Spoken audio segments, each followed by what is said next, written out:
बनरगाव दख'र एबसुनि बानजायनायाव खुंनाय 13 बोसोर बैसो सिंनि जोलुर बादायलायनाया दिनै जोबलांबाय। उन्दै उन्दै गथ'फोरखौ जोलुर गेलेनाय बिथिङाव थुलुंगा होनो थाखाय मिरु एबसुनि बिथोन बायदि बड'फा गोजोथियारि सोलायनाय मावथांखिखौ बिथा खालामनानै सिगां बोसोरफोराव खुंबोनाय बायदिनो देग्लायबो बनरगाव दख'र दुलाराय बर' फरायसा आफादनि बानजायनायाव खुंनाय 5थि खेब 13 बोसोर बैसो सिंनि जोलुर बादायलायनाया दिनै जोबलांबाय। क'क्राझार जिल्लानि बनरगाव दख'रानि सिङाव थानाय सिकारगाव गामिनि रैसुमै स्पर्ट्स क्लाब काम लाइब्रेरिनि गेलेग्रा फोथाराव थांनाय 15 जुलाइनिफ्राय जागायनाय बे 13 बोसोर बैसो सिंनि जोलुर बादायलायनायनि दिनै जोबथा बादायलायनाया सिकारगाव दालाय एबसु आरो सुखानजरा दालाय एबसुनि गेजेराव मुहिथावै जानानै थाङो। दिनैनि जोबथा बादायलायनाय हाबाफारियाव गायालासि महरै बाहागो लाफैनानै हाबाफारिखौ बेखेवनानै होयो मिरु एबसुनि सुबुं फोनांजाब नेहाथारि सोमदोन ब्रह्मआ। गेलेनाय बादायलायनायखौ किक अफ खालामनानै बेखेवनानै होयो क'क्राझार जिल्ला एबसुनि बुंथिगिरि मोगथां बसुमतारिया। दिनैनि जोबथा बादायलायनायाव सुखानजरा दालाय एबसुआ 1 गलनि फारागथियाव सिकारगाव दालाय एबसुनि हेंथायै देरहासार जानो हायो। देरहासार जानो हानाय सुखानजरा दालाय एबसु हानजानो गंसे ट्रफिजों लोगोसे नोगोद 2500 रां बान्था होनाय जायो आरो रानार्स आप हानजानो ट्रफिजों लोगोसे नोगोद 2000 रां बान्था होनाय जायो। बे समाव बनरगाव दख'र एबसुनि आफादगिरि बिकास मोसाहारिया दिनै जोबलांनाय 13 बोसोर बैसो सिंनि जोलुर बादायलायनायनि सोमोन्दै मा फोरमायखो आबुङै मिन्थिना लानि। बड'फा गोजोथियारि सोलायनाय मावथांखि बे मावथांखिखौ बिथा खालामनानै बनरगाव दख'र दुलाराय बर' फरायसा आफादा बोसोरफ्रोमबो खुंबोबाय थानाय बायदि देग्लायबो सिकारगाव दालाय एबसुनि सिङाव थानाय रैसुमै स्पर्ट्स क्लाब काम लाइब्रेरिनि जे गेलेग्रा फोथाराव थांनाय 15 जुलाइनिफ्राय जागायनानै दिनैहाय 20 जुलाइ बे अक्ट'सिम जोङो दिनै खुंफुंनाय जाबाय आरो दिनैहाय जोङो फाइनाल मेच हिसाबै जोङो हाबाफारिखौ खालामनाय जादों। बनरगाव दख'र दुलाराय बर' फरायसा आफादा जे जोलुर जे खुंफुंनायनि गेजेरजों जे उन्दै उन्दै लाइमोनफोरखौ गावनि केरियार दानायजों लोगोसे जे समाजारि माखासे बेरेखा हाबा जेरेखम निसा बुस्थु जानाय ड्राग्स जानाय बेफोरनिफ्राय माबोरैहाय रैखा मोनहोनो हायो बेफोरखौ नोजोर होनानै बोसोरफ्रोमबो बड'फा गोजोथियारि सोलायनायनि जे मावथांखि बेखौ बिथा खालामनानै खुंबोबाय थानाय जादों। दा दिनैनि जे फाइनाल बादायलायनाय बे फाइनाल बादायलायनाया सुखानजरा दालाय एबसु आरो सिकारगाव दालाय एबसुनि गेजेराव बादायलायनाय जादोंमोन आरो दिनैनि जे फाइनाल बादायलायनायखौ सुखानजरा दालाय एबसुआ 1 गलाव देरहासार जानानै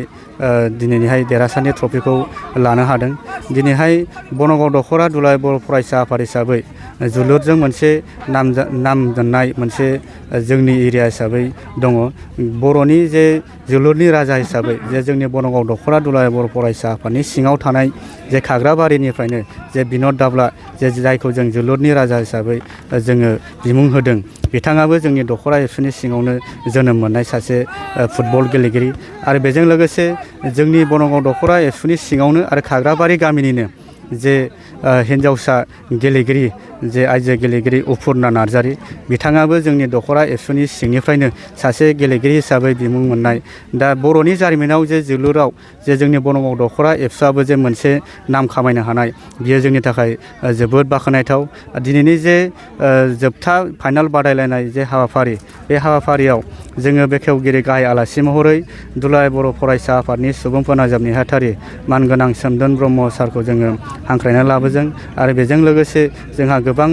दैदेनगिरिफोर गोबां दल आफादनि दैदेनगिरि आरो माहारियारि आफादनि दैदेनगिरि बिथांमोना बाहागो लाफैदों आरो जोंनि ओनसोलनि रायजो राजा बिथांमोना गोबांथार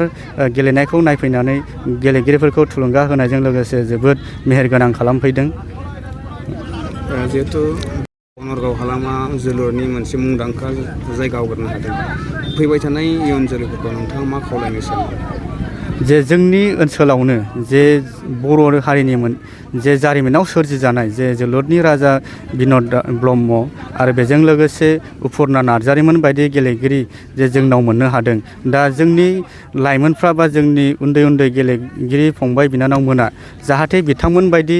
जे जाहाथे जोंनि ओनसोलावबो आरोबाव गेलेगिरि मोजां दिहुननानै बा गेलेनानै गावनि रोंगौथिखौ दिन्थिनानै सासे गावनि केरियारखौ दानो हानाय बेबायदि अबस्थासिम फैनो हायो बेखौ आङो आसा खालामदों आरो जोंनि ओनसोलाव गोबांथार बेबायदि फंबाय बिनानावमोना उन्दैफ्रा गेलेनो आग्रही जानाय जोङो नुबाय थादों। जोंनि बनरगाव दख'रा दुलाराय बर' फरायसा आफाद हिसाबै जे क'क्राझार जिल्ला दुलाराय बर' फरायसा आफादनि जे